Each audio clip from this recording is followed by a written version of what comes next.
Ito yung mga alaga kong tarantula. Choco Goldini, female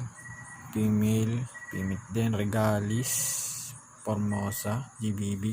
Sorry guys, dahil sa ECQ ito, may supply. Lahat sila, sad to say, ay nabenta ko na.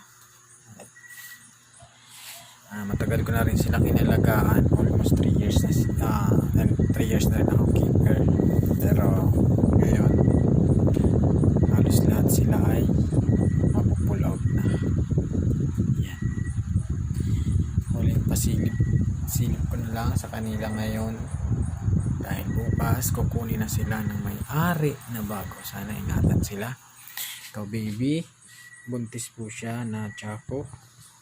Yan, siguro sasama ko na rin tong mga beta fish ko kahit papaano. Yun lang sa mga bagong keeper dyan, happy keeping. Masaya po silang alagaan, kaya lang talagang kailangan gawa ng lockdown, sarado na yung trabaho namin, kaya kailangan ko na silang i-pull out. Kaya yan guys, salamat. Bali, babalik pa rin naman ako sa pagiging keeper, pero sa ngayon hindi pa naman siguro kasi medyo alanganin pa sa kita. Yun guys, sa mga bagong keeper dyan, parami lang tayo kasi masaya silang alagaan kaysa sa magkaroon ka ng girlfriend.